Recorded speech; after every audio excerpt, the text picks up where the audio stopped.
નમસ્કાર વિદ્યાર્થી મિત્રો, આજે આપણો ચેપ્ટર 1 ઇકોનોમિક્સની અંદર છઠ્ઠો લેક્ચર છે. આજે આપણે આ ચેપ્ટરની અંદર જે 2 માર્ક્સની અંદર પ્રશ્ન પૂછાય એવા પ્રશ્નો ભણવાના છે. એમાં શુભ શરૂઆત કરીએ. આમ નંબર આવે છે 7મો પ્રશ્ન, ડેટા સીડી પર નોંધ લખો. ડેટા સીડીની વાત કરીએ તો ધ્યાન આપજો. ડેટા સીડીની અંદર ડેટા સીડીની અંદર આપણે શુભ શરૂઆત કરીએ તો એમાં કીધું છે કેટલીક સંસ્થાઓ, સંશોધન કેન્દ્રો, સરકારી સંસ્થાઓ પ્રયોગશાળાઓની માહિતી મેળવીને આંકડાકીય અહેવાલ તૈયાર કરે છે. આ પ્રશ્ન પૂછાય છે કે આંકડાકીય માહિતીનો અહેવાલ કોણ રજૂ કરે છે. આપણા સ્વાધ્યાયની અંદર છેલ્લો MCQ આપ્યો છે. એમાં યાદ રાખજો કેટલીક સંસ્થાઓ, સંશોધન કેન્દ્રો, સરકારી સંસ્થાઓ, પ્રયોગશાળાઓની માહિતી મેળવીને આ સંસ્થાઓ શું કરે છે? આંકડાકીય માહિતીનો અહેવાલ તૈયાર કરે છે. આવી સંસ્થાઓ આ જે પણ આંકડાકીય માહિતી મેળવી છે એ આંકડાઓની સીડીઓનું બજારમાં શું કરે છે? વેચાણ કરે છે. જેમ કે તમે જો ભારતમાં રાષ્ટ્રીય આવકની ગણતરીની સીડી, ભારતમાં રાષ્ટ્રીય આવકની ગણતરી તમારે જાણવી હોય કે કયા વર્ષમાં કેટલી રાષ્ટ્રીય આવક હતી, કયા રાજ્યની કેટલી રાષ્ટ્રીય આવક હતી, એ જાણવું હોય તો એની પણ સીડી બજારમાં મળે છે. વસ્તી ગણતરીના આંકડાની સીડી, ઉદ્યોગોના સર્વેની સીડી, NSSOની માહિતીની સીડી. આપણે NSSOનું ફૂલ ફોર્મ ભણીને આવ્યા, નેશનલ સેમ્પલ સર્વે ઓર્ગેનાઇઝેશન. આ બધાની સીડી બજારની અંદર મળે છે અને આ બધા જે અહીંયા સીડી દર્શાવેલી છે એની અંદર આંકડાકીય માહિતી જ હોય છે. આ ઉપરાંત અન્ય માહિતી માટેની સીડી જે તે મંત્રાલયોમાંથી મળે છે. યાદ રાખજો ખાસ, આપણા વિષયને ધ્યાનમાં રાખીને જે આંકડાકીય માહિતીવાળી જે આપણા વિષયને અનુરૂપ છે એની આંકડાકીય માહિતીની સીડી જે તે મંત્રાલયોમાંથી મળી શકે છે. આપણે વાત કરી ડેટા સીડીની કે સીડીની અંદર આ રીતે આંકડાકીય માહિતી ભેગી કરવામાં આવે છે. કેટલીક સંસ્થાઓ આ બધું કરે છે, એના અહેવાલ તૈયાર કરે, અહેવાલની એ સીડી બનાવે છે અને બજારમાં વેચે છે. ઉદાહરણ તરીકે પણ જોયું કે આવી સીડીઓ હોય છે આંકડાકીય માહિતીની, અને આ સીડીઓ આપણે જો ખરીદવી હોય તો જે તે મંત્રાલયોમાંથી આપણને મળી શકે છે. પણ હવે આની અંદર આપણને મુશ્કેલી કીધી છે કે અર્થતંત્રની માહિતી આપતી જે પણ આ સીડીઓ છે, આપણે જે ઉપર સીડીના નામ લખ્યા છે, એ સીડીની અંદર અનેક આંકડાઓ હોય છે. એમાંથી આપણે જે આંકડા શોધવા છે એ શોધવાનું કાર્ય શું છે? મુશ્કેલ છે. એક્ઝામ્પલ તરીકે લઈએ કે આપણે ભારતની વસ્તી ગણતરીની જે સીડી છે એમાંથી આપણે અમદાવાદની વસ્તી અને અમદાવાદની અંદર આપણા એરિયાની વસ્તી જાણવી છે. તો આપણા એરિયાની વસ્તી જો જાણવી હોય તો એ મુશ્કેલ છે. કેમ? કારણ કે જો એ સીડી હશે તો પહેલાં તો અંદર વર્ષ વાઇઝ આંકડા હશે. પછી એની અંદર આપણે જે વર્ષના આંકડા શોધવા છે એ આંકડા શોધવા પડશે. એ શોધ્યા પછી એમાં રાજ્યના આંકડા શોધવા પડશે. રાજ્યના આંકડા શોધ્યા પછી આપણા શહેરના આંકડા શોધવા પડશે. શહેરના આંકડા શોધ્યા પછી આપણા એરિયાના આંકડા શોધવા પડશે.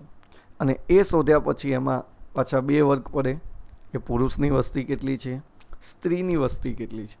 અને આ બધું કામ કરવું મુશ્કેલ છે, જેનાથી ખર્ચ પણ થાય છે અને સમય પણ વધી જાય છે. આ એક મુશ્કેલી કહેવાય, કારણ કે આપણે જાણવું છે, જાણી શકાય છે, પણ જાણવાનું કાર્ય થોડું મુશ્કેલ છે, ખર્ચાળ છે અને સમય વધારે માંગી લે છે. આ ઉપરાંત આવા જે પણ સોફ્ટવેર છે એ સોફ્ટવેરનો ઉપયોગ કરવાની જાણકારી પણ જરૂરી બની જાય છે. કારણ કે તમારે આ બધું જાણવું છે તો એ જાણવા માટે પહેલું તો તમારી સોફ્ટવેર જે છે એનું એ સોફ્ટવેરની જાણકારી મેળવવી જરૂરી છે. જ્યાં લગી તમારી પાસે સોફ્ટવેરની જાણકારી નહીં હોય ત્યાં સુધી તમે જે આંકડા શોધવા માંગો છો એ શોધી શકતા નથી. તેથી આ એની મુશ્કેલી કહેવાય ડેટા સીડીની. વિદ્યાર્થી મિત્રો, આ ડેટા સીડી પર નોંધ 2 માર્ક્સમાં અલગથી પ્રશ્ન પૂછાય છે. હવે આગળનો પ્રશ્ન જોઈએ છે. આગળના પ્રશ્નની વાત કરીએ તો હવે આપણે જે આલેખો શીખવાના છે એ આલેખ દોરતી વખતે ધ્યાનમાં રાખવાની બાબતો જેમ કે આપણો આગળનો પ્રશ્ન છે સમય આધારિત રેખા, જેને સામયિક શ્રેણી આલેખ પણ કહેવાય, એ દોરતી વખતે ધ્યાનમાં રાખવાની બાબતો જણાવો. આવો 2 માર્ક્સમાં અલગથી પ્રશ્ન પૂછાય છે. વિદ્યાર્થી મિત્રો યાદ રાખજો કે આપણને ખબર છે જ્યારે આપણે આ આલેખ દોરશું હોય એની અંદર 2 ધરી હશે, OX OY. 11માં આપણે શીખીને આવ્યા OXને સ્વતંત્ર ચલ, OYને પરતંત્ર ચલ કહે છે. આમાં જે સમય આધારિત રેખાના સંદર્ભમાં કોઈ એક ચલના વલણો અર્થશાસ્ત્રમાં વારંવાર ઉપયોગમાં લેવાય છે. કે આપણની અંદર આપણે આ જે આલેખ દોરવા માટે જે માહિતી આપી હશે એ માહિતીના જે વલણો હશે, એટલે એ જે આંકડાકીય માહિતી હશે એ અર્થશાસ્ત્રમાં વારંવાર ઉપયોગમાં લેવાય છે. એક્ઝામ્પલ તરીકે આપણને લખ્યું છે કઈ રીતે, તો વિવિધ વર્ષોની વસ્તીની સંખ્યા, કે અલગ અલગ વર્ષ આપ્યા હોય એ વર્ષની વસ્તી જે છે એ વસ્તીના જે આંકડા છે, સંખ્યા જે છે એ આપણે વારંવાર એનો ઉપયોગ કરશું. ફુગાવાનો દર એ પણ વારંવાર હોય છે, વર્ષ વાઇઝ બદલાતો હોય છે. સાક્ષરતાનો દર વર્ષ વાઇઝ બદલાતો જ હોય છે. એટલે આ બધું જે અહીંયા શબ્દ તમને આપેલા છે એ સામાન્ય રીતે રેખા આકૃતિ 2 ચલ વચ્ચેના સંબંધની રેખા અને ઢાળ વચ્ચે દર્શાવે છે. એટલે તમને જો અહીંયા જે ઉદાહરણ આપેલા છે વિદ્યાર્થી મિત્રો, એ સમય આધારિત રેખા આકૃતિ દોરવા માટેના આપેલા છે.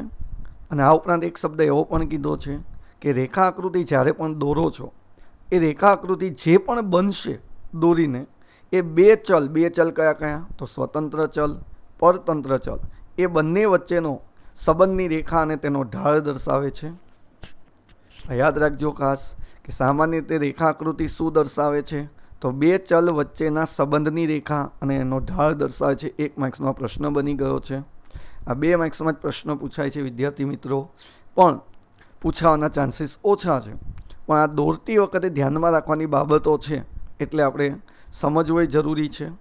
આગળનો પ્રશ્ન 9મો, સ્તંભ આકૃતિ દોરતી વખતે ધ્યાનમાં રાખવાની બાબતો.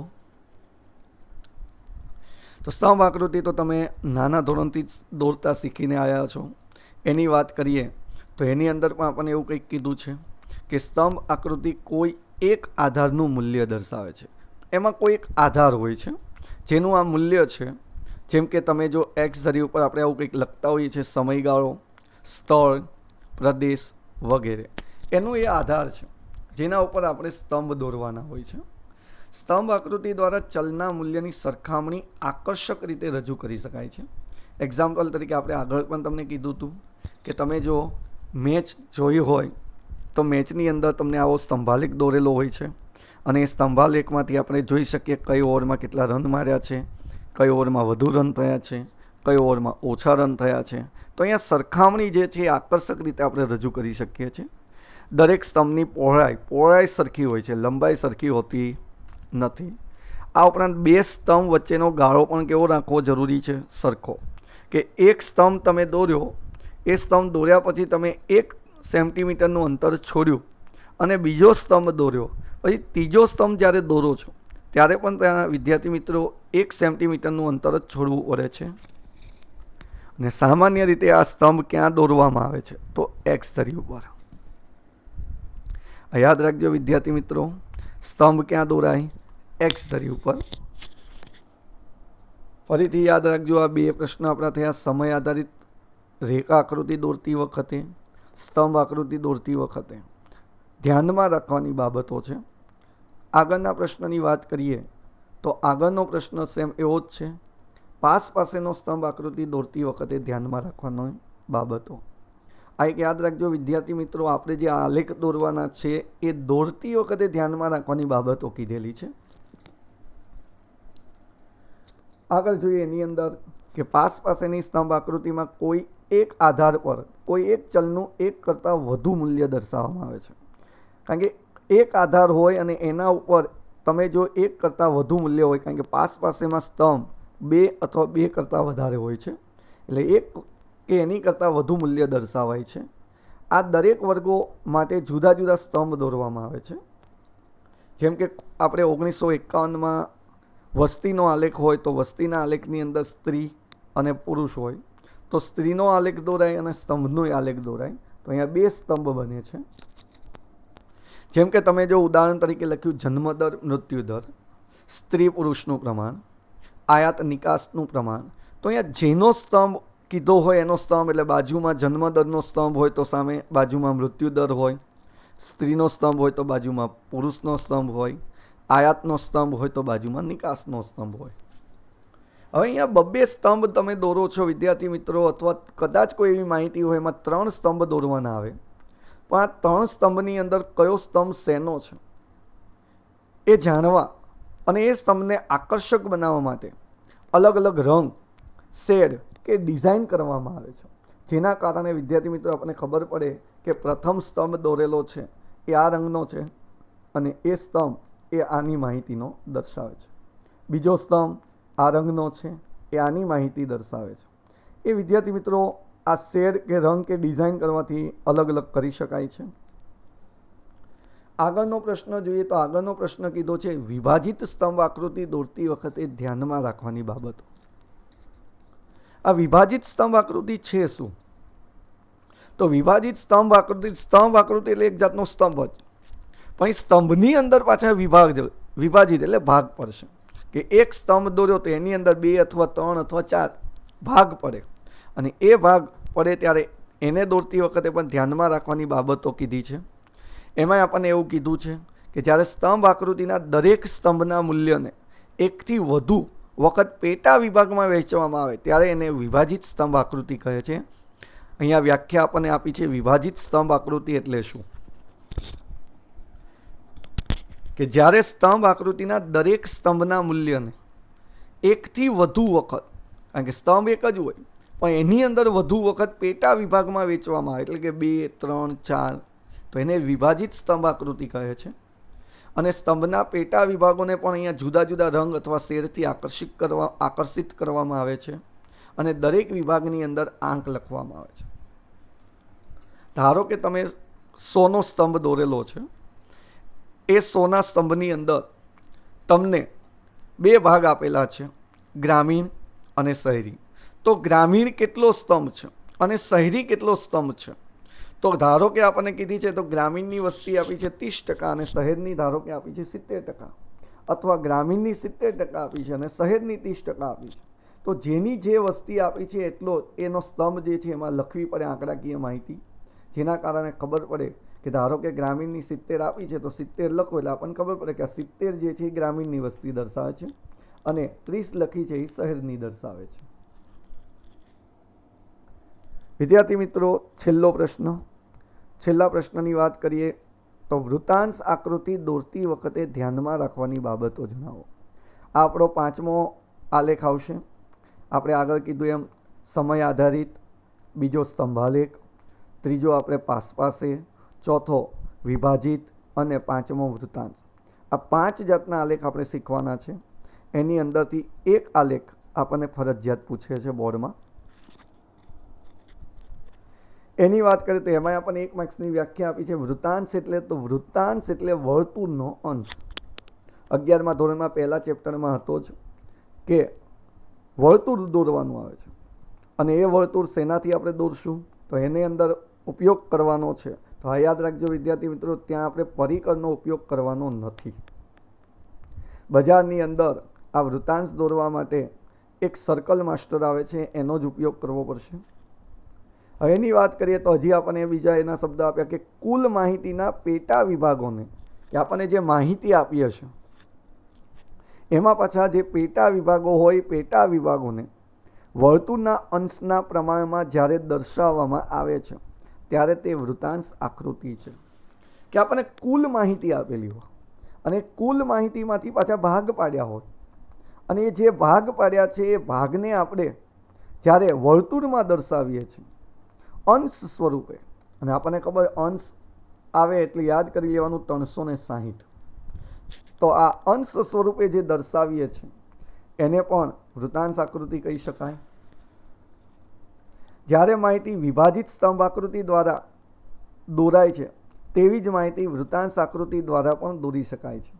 વિદ્યાર્થી મિત્રો, એક ત્રીજું MCQ આપણને આપ્યું છે કે એક સરખી જ્યારે માહિતી આપેલી હોય ત્યારે એક સરખી માહિતી આપેલી હોય તો એનાથી કયા કયા આલેખ દોરી શકાય છે, કઈ કઈ આકૃતિ દોરી શકાય? માહિતી એક જ છે પણ એના ઉપરથી બે આલેખ દોરી શકાય છે. તો એનો જવાબ થઈ ગયો વિભાજિત સ્તંભ આકૃતિ દોરી શકાય અને વૃતાંશ આકૃતિ પણ દોરી શકાય છે. આ યાદ રાખજો વિદ્યાર્થી મિત્રો કે રકમ એક જ છે, માહિતી એક જ છે, પણ એના ઉપરથી આપણે આ બે આલેખ દોરી શકાય છે. અને આપણને ચોપડીની અંદર ત્રીજું MCQ આપેલું છે. અને વર્તુળનું ક્ષેત્રફળ તો યાદ રાખજો, વર્તુળનું ક્ષેત્રફળ 360 વૃતાંશ છે. અને આનું 1 માર્ક્સનું આપણને સૂત્ર પણ પૂછે છે કે સૂત્ર શું, કે વૃતાંશ આકૃતિ આપણે વૃતાંશ આલેખ દોરવો છે તો આ વૃતાંશનું સૂત્ર શું? તો યાદ રાખજો વૃતાંશનું સૂત્ર તો પેટા મૂલ્ય છેદમાં કુલ મૂલ્ય ગુણ્યા 360. પેટા મૂલ્ય છેદમાં કુલ મૂલ્ય ગુણ્યા 360 એનું સૂત્ર છે. વિદ્યાર્થી મિત્રો આ યાદ રાખજો.